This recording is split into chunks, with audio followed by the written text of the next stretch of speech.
कि ये वक्फ बिल जो लेकर के आए हैं कोई उम्मीद लेकर के नहीं आ रहा है। ये सोची समझी रणनीति का हिस्सा है। इस बिल के माध्यम से हम मुस्लिम भाईचारा में भी बंटवारा करते हैं। बंटवारा तो पीडीए करेगा अभी। मैं और अपने दल और साथियों के साथ कहता हूं कि समाजवादी पार्टी बिल का विरोध करती है, वोट पड़ेगा तो हम इसके खिलाफ वोट डालने जा रहे हैं। कि बहुत ही महत्वपूर्ण और देश के लिए और बड़ी आबादी के लिए भारतीय जनता पार्टी की सरकार में एक और बिल आया है, क्योंकि मेरे से पूर्व में जो हमारे साथी बोले हैं वो माननीय सदस्य हमारे साथ नहीं, लेकिन मैं उनके बहुत सारी बातों से सहमत हूं। और अध्यक्ष महोदय, मैं देख रहा हूं जो एक्स कांग्रेस वाले वो ज्यादा बोल रहे हैं।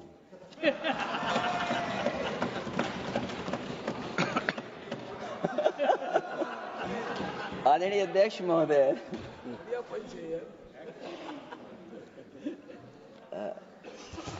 अध्यक्ष महोदय, जो आज बिल पेश हुआ है,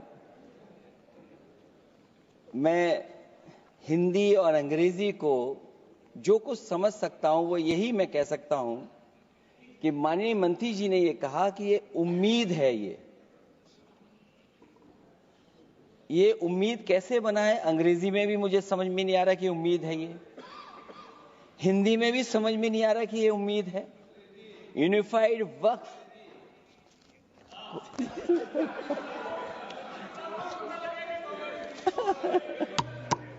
अध्यक्ष महोदय, यूनिफाइड वक्फ मैनेजमेंट, अध्यक्ष महोदय, ये अध्यक्ष महोदय, मैं समझ सकता हूं कि मैं वो बात छेड़ना नहीं चाहता था, लेकिन क्या करूं, मजबूरी है अब। अध्यक्ष महोदय, अभी माननीय सदस्य लोग ये कह रहे हैं कि हमारे सदस्य नहीं है यहां पर जो हमारे साथी हैं, लेकिन अध्यक्ष महोदय मैं ये कहना चाहता हूं, अध्यक्ष महोदय मैं ये कहना चाहता हूं, ये जो बिल लाया जा रहा है, भारतीय जनता पार्टी में एक मुकाबला चल रहा है।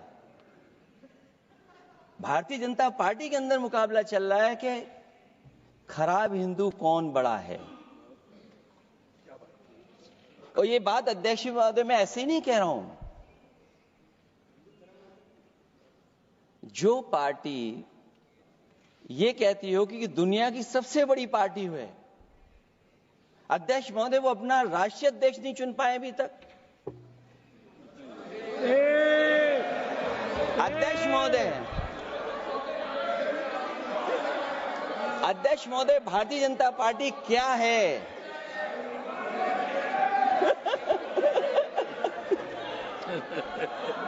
जी, मैं अखिलेश जी ने बहुत हंसते हंसते कहा है, इसको हंसते हंसते जवाब देना। इस सामने जितनी पार्टियां हैं उनका राष्ट्रीय अध्यक्ष उन 5 लोगों को ही चुनना है परिवार के। हमें माननीय अध्यक्ष जी करोड़ों सदस्यों में से 12-13 करोड़ सदस्य प्रक्रिया कर कर चुनना है तो देर लगती है। आपके यहां जरा भी देर नहीं लगेगी। मैं कह देता हूं अभी 25 साल तक आप अध्यक्ष हो जाओ, नहीं बदल सकता। अध्यक्ष महोदय, क्योंकि जो बात निकल के आई है वो मैं फिर आगे बढ़ा दूं। अध्यक्ष महोदय, जो बात सोशल मीडिया या और जगह गुपचुप हो रही है, कहीं ऐसा तो नहीं था कि अभी कुछ दिन पहले यात्रा जो हुई है वो कहीं 75 वर्ष की एक्सटेंशन वाली यात्रा तो नहीं थी। अध्यक्ष महोदय, ये जो इस बार जो वक्फ बिल आया है, नाकामी का पर्दा इस बार है वक्फ बिल। और नाकामी कोई एक आध नहीं है, मैं कई नाकामियां बता सकता हूं। अभी मैं माननीय सदस्यों को सुन रहा था, वो पुराने कई बिल उनके बारे में चर्चा कर रहे थे कि कितने प्रोग्रेसिव बिल लेकर के आए हैं। मुझे याद है मैं उत्तर प्रदेश में उस समय था और मुझे लगा कि शायद इनकी वो बात ठीक होगी। एक ये बहुत तैयारी के साथ फैसला लेकर के आए थे और फैसला ये लिया था आधी रात के आज के बाद नोट नहीं चलेंगे, नोट बंद हो जाएंगे। अध्यक्ष महोदय, उस नोटबंदी नाकामी के बारे में भी तो चर्चा हो जाए कि अभी भी न जाने कितनी जगह पर कितना रुपया निकला जा रहा है, कितना निकल करके आ रहा है। केवल नाकामी नोटबंदी की नहीं, नाकामी बेरोजगारी की भी है, नाकामी महंगाई की भी है। पीछे कि न तो नीति सही है न नियत, ये देश के करोड़ों लोगों से उनके घर दुकान छीनने की भी साजिश है। भाजपा एक अलोकतांत्रिक पार्टी है, वो असहमति को अपनी शक्ति मानती है।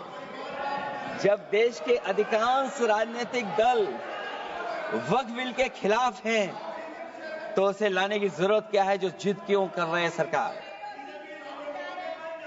वक्फ बिल का लाना भाजपा की सियासी हट है। वक्फ बिल भाजपा की सांप्रदायिक राजनीति का नया रूप है।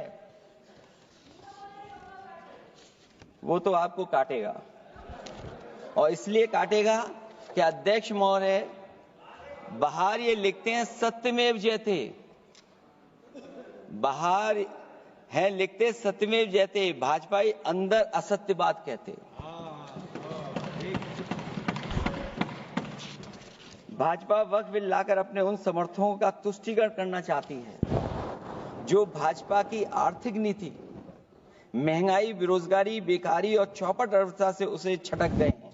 क्योंकि अध्यक्ष महोदय, जब से वोट में गिरावट आई है और खासकर उत्तर प्रदेश में भी, तब से भारतीय जनता पार्टी की कोशिश है कि अपना वोट कैसे संभाला जाए। ये वोट को संभालने के लिए बिल लाया गया है। भाजपा का लक्ष्य वक्फ की जमीनों पर है। इन जमीनों का नियंत्रण अपने हाथ में लेकर इन जमीनों को पिछले दरवाजे से अपने लोगों के हाथों में दे देना चाहती है। भाजपा चाहती है कि वक्फ बिल लाने से मुस्लिम समुदाय को लगे कि उन पर हक को मारा जा रहा है, वो उद्वेलित हों और भाजपा को ध्रुवीकरण की राजनीति करने का मौका मिल सके। क्योंकि अध्यक्ष महोदय, भाजपा का लक्ष्य यह है कि ध्रुवीकरण हो, क्योंकि वो जानते हैं कि ध्रुवीकरण जितना होगा उससे वो लाभ उठाने में आगे रहेंगे। तो ये वक्फ बिल जो लाया जा रहा है वो अपनी वोट बैंक को संभालने के लिए और समाज को बांट करके ध्रुवीकरण करके राजनीतिक लाभ लेने के लिए लाया जा रहा है। और अगर इसके लिए नहीं लाया होता तो पहले से जो जितने फैसले लिए सरकार ने, क्या उससे देश और प्रदेश में कोई बड़ा बदलाव आ गया है?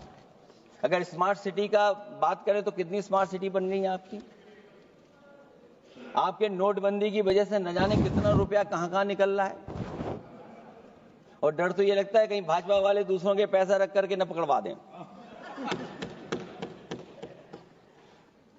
वक्फ बिल के आने से पूरी दुनिया में एक गलत संदेश भी जाएगा।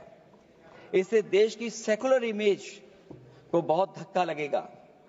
वक्फ बिल भाजपा की नफरत की राजनीति का एक और अध्याय है। मैं अंत में कहना चाहता हूं कि अभी तो आपने साथी संभाल लिए हैं, एक साथी तो मुझे दिखाई नहीं दे रहा है। और हमारे जिनका हमने सम्मान किया, हमें कहां ले गए आप? और हमें यहां छोड़ गए आप, हमें छोड़ गए। हमें देखिए सभापति महोदय देखिए राजनीति क्या है। हमने आपका हाथ पकड़ा और हम यहां आ गए और आप हमारा हाथ छुड़ा करके वहां चले गए। इसलिए देखिए कब हमारा इनका हाथ मिल जाए। और मैं अध्यक्ष सभापति महोदय ये कहना चाहता हूं कि वक्फ बिल भाजपा के लिए वाटरलू साबित होगा, क्योंकि ऊपर से तो हाँ हाँ कह रहे हैं, लेकिन अंदर ही अंदर बहुत सारे साथी सहमत नहीं है। मैं अंत में इतना ही कहना चाहता हूं कि ये वक्फ बिल जो लेकर के आए, कोई उम्मीद लेकर के नहीं आ रहा है।